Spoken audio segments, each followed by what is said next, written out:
Իսլամաբադի բանակցությունների տապալման ֆոնին Վաշինգտոնն անորոշ ժամկետով երկարաձգում է Իրանի հետ հրադադարը։ Միացյալ Նահանգների նախագահը հայտարարել է որոշումը կայացրել է հաշվի առնելով Իրանի կառավարության լուրջ պառակտումն ու Իսլամական Հանրապետության դեմ հարվածները դադարեցնելու Պակիստանի խնդրանքը։ Ըստ Դոնալդ Թրամփի հրադադարի ռեժիմը կպահպանվի մինչև Իրանի առաջնորդներն ու ներկայացուցիչները մշակեն միասնական առաջարկ։ Միացյալ Նահանգների նախագահն այս հայտարարությունն արել է հրադադարի ռեժիմի ժամկետը լրանալուց ժամեր առաջ, թեպետ դրանից ժամեր առաջ էլ բացառել էր ռեժիմի ժամկետը երկարացնելու հավանականությունը։ Միաժամանակ Սպիտակ տան ղեկավարը հրահանգել է շարունակել իրանական նավահանգիստների շրջափակումը եւ պատրաստ լինել ցանկացած զարգացման։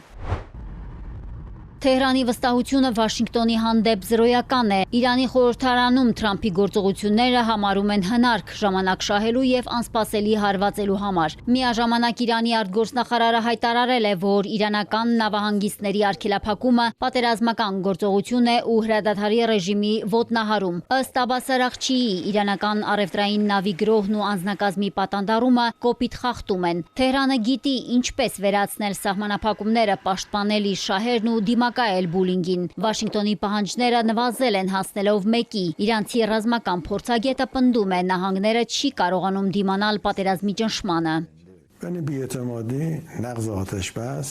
Երբ դրանք չեն հաջողում մարտի դաշտում, դիմում են հոգեբանական պատերազմի, մարդկանց հոգեբանորեն ճնշելու գործիքակազմին։ Ի սկզբանե նրանք 15 պահանջ էին ներկայացրել, սակայն մեր կոշտ դիմադրությունից հետո նրանց պահանջը դարձավ 2-ը՝ Ուրանի հարստացման դադարեցումն ու Հորմուզի նեղուցի բացումը։ Իսկ այժմ նրանք միայն 1 պահանջ ունեն։ Թրամփն ասում է՝ բացեք այդ գրոհի տարած Հորմուզի նեղուցը, բայց մենք չենք կարող հրաժարվել դրանից։ Փորձագետի պնդմամբ իրանցիները գետնի վրա են, իսկ ամերիկացիները ծովում։ Մարդը ջրում խեղդվում է, իսկ իրենք հողի վրա են եւ արմատներ գցելով ավելի ուժեղ են դառնում։ Իրանական Թասնիմ գործակալությունը հայտնել է, որ Թեհրանը Վաշինգտոնից չի խնդրել հրադադարի ռեժիմի ժամկետի երկարաձգում։ Լրատվամիջոցը նշում է, որ Իրանը չի վերաբացի նեղուցը, քանի դեռ բլոկադան պահպանվում է եւ անհրաժեշտության դեպքում ուժով կապաշրջափակի այն։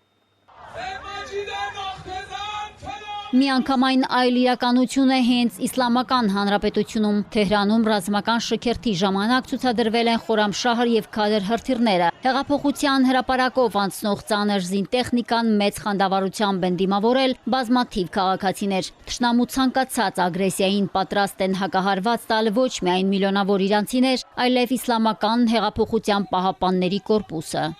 تبدیل به شکست راهبردی شده. Մեր մարտունակ եւ հզոր ուժերը 100% մարտական պատրաստականության են բերված։ Մատները ձգանին։ Իրանի դեմ ցանկացած ագրեսիայի դեպքում մեր ուժերն անմիջապես կձեռնարկեն նախապես ծրագրված հուժկու հակագրող թիրախների վրա, ամերիկյան ուժերին եւ մանկասպան սիոնիստական ռեժիմին տալով ավելի դաժան դաս, քան երբևէ։ Բուշերում էլ ցուցադրվել է Ֆաթեհ 110 հրթիռը, հաջակցություն Իրանի զինված ուժերին թշնամու դեմ պայքարում։ Հորմուզի նեղուցի արգելափակումը տնտեսական ճգնաժամ է առաջացնում, ինչը բացասական հետևանք ունի ոչ միայն տարածաշրջանի երկրների, այլև աշխարհի վրա։ Կատարի իշխանությունը հայտնել է սերտորեն երկխոսում է միջազգային գործընկերների հետ խնդիրն արագ կարգավորելու համար։ Միաժամանակ Բաքվում Իրանի դեսպանատունը կտրականապես հերքում է կեղծ տեղեկությունը, որ Իրանի հետ կապված ուժերը Ադրբեջանում գործողություն են ծրագրում Իսրայելի շահերի դեմ։ Ըստ դեսպանատան, նման քարոզչության նպատակը Թեհրանի եւ հարևան երկրների, մասնավորապես Բաքվի միջև անհամաձայնություն եւ թշնամանք հրահրելու փորձ է։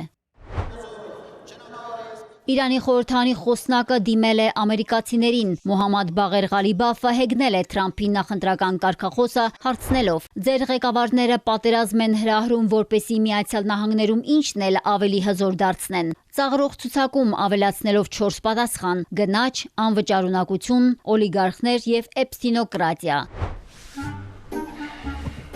Ծաղրի ոճով շարունակում է նաև ֆարս գործակալությունը, հրապարակելով Թրամփի եւ իրանական պատվիրակության բանակցությունները Պակիստանում խորագրով հումորային տեսանյութ։ 2000 years later. So where are the Iranians? Ապրիլի 23-ին Միացյալ Նահանգների պետդեպարտամենտում նախատեսված է Իսրայել-Լիբանան բանակցությունների հաջորդ փուլը։ Հանդիպմանը կմասնակցեն Միացյալ Նահանգների պետքարտուղարը եւ երկրների դեսպանները։ Սա վերջին երկու շաբաթում դիվանագետների հանդիպումների երկրորդ փուլը կլինի։ Դրան ընդառաջ Իսրայելը հարվածել է Լիբանանի հարավ-արևելքում գտնվող Ջաբուրա բնակավայրին, 1 մարդ զոհվել է, 2-ը վիրավորվել։ Իսրայելը համաձայն Հեզբոլլա շարժման վերջին հայտարարության հրադադարի ռեժիմը խախտել է ավելի քան 200 անգամ, կիրառելով մարտական ավիացիա, անօդաչու թռչող սարքեր եւ հրետանի, ինչպես նաեւ ականապատման միջոցով պայթեցրել է տներ լիբանանյան բնակավայրերում։ Շարժումը հայտարարել է հրադադարի ռեժիմի մեկնարկից ի վեր առաջին մարտական գործողության մասին՝ ի պատասխան իսրայելական խախտումների։ Մարիկ Օստանյան, Էպիկենտրոն։